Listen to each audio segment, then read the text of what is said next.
Hello guys, ಇವತ್ತು crispy ಆಗಿರುವ ಬೋಂಡ ಮಾಡೋದಕ್ಕೆ ಬೇಕಾಗುವ ಪದಾರ್ಥಗಳು. ಫಸ್ಟು ಕಡಲೆ ಹಿಟ್ಟು, ಕೊತ್ತಂಬರಿ, ಈರುಳ್ಳಿ ಸಣ್ಣದಾಗಿ ಕಟ್ ಮಾಡಬೇಕು, ಸೋಡಾ, ಅಡುಗೆ ಸೋಡಾ, ಮತ್ತು ಕಡಲೆ ಬೀಜನ ಚೆನ್ನಾಗಿ ಈ ಥರ ಪೌಡ್ರ್ ಮಾಡ್ಕೊಬೇಕು, ಮತ್ತು ಅಕ್ಕಿ ಹಿಟ್ಟು, ಚಿಕ್ಕದಾಗಿ ಕಟ್ ಮಾಡಿರೋ ಮೆಣಸಿನ್ಕಾಯಿ, ಉಪ್ಪು ಮತ್ತು ಸನ್ಪ್ಯೂರ್ ಎಣ್ಣೆ ನಾವು ಬಳಸ್ತೀವಿ. ಇಷ್ಟು ಸಾಮಾನುಗಳು ಬೇಕು.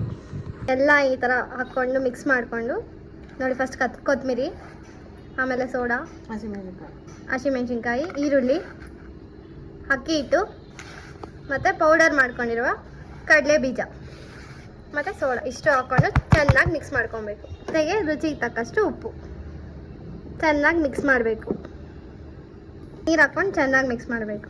ನೀರು ಜಾಸ್ತಿನೂ ಹಾಕ್ಬಾರ್ದು. ಕನ್ಸಿಸ್ಟೆನ್ಸಿ ಯಾವ ಥರ ಇರಬೇಕು ತೋರಿಸ್ತೀನಿ ನೋಡಿ. ಚೆನ್ನಾಗಿ ಮಿಕ್ಸ್ ಮಾಡಬೇಕು. ಈ ಥರ ಕನ್ಸಿಸ್ಟೆನ್ಸಿಯಲ್ಲಿ ಇರಬೇಕು. ಜಾಸ್ತಿ ನೀರಾಗೂ ಇರಬಾರ್ದು. ಈ ಥರ ಚೆನ್ನಾಗಿ ಮಾಡ್ಕೊಬೇಕು. ಈ ಥರ ಹದವಾಗಿ ಕಲಿಸ್ಕೊಬೇಕು. ಈಗ ಬಾಣಲಿ ಇಟ್ಟು ಬಾಣಲಿಗೆ ಎಣ್ಣೆ ಹಾಕ್ಕೊಬೇಕು. ನಾವು ಸನ್ಪ್ಯೂರ್ ಆಯಿಲ್ನ ಹಾಕ್ಕೊತಿದ್ದೀವಿ. ಈಗ ಕಾದಿರೋ ಬಿಸಿ ಎಣ್ಣೆನ ಇದಕ್ಕೆ ಹಾಕ್ಕೊಬೇಕು. ಸೊ ಆಗ ಫುಲ್ಲು ಕ್ರಿಸ್ಪಿಯಾಗಿ ಗರಿ ಗರಿಯಾಗಿ ಬೋಂಡ ಸಖತ್ತಾಗಿ ಬರುತ್ತೆ.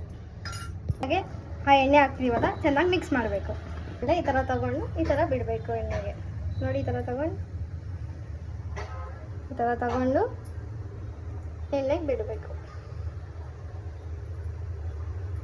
ನೋಡಿ, ಬೋಂಡ ರೆಡಿ ಆಗುತ್ತೆ. ಇನ್ನು ಸ್ವಲ್ಪ ಹೊತ್ತು ಬರುತ್ತೆ. ಅಲ್ಲಿವರೆಗೂ ಚೆನ್ನಾಗಿ ಎಣ್ಣೆಯಲ್ಲಿ ಫ್ರೈ ಮಾಡಬೇಕು. ಯೆಲ್ಲೋಯಿಶ್ ಕಲರ್ ಬರೋವರೆಗೂ ಚೆನ್ನಾಗಿ ಫ್ರೈ ಮಾಡಬೇಕು.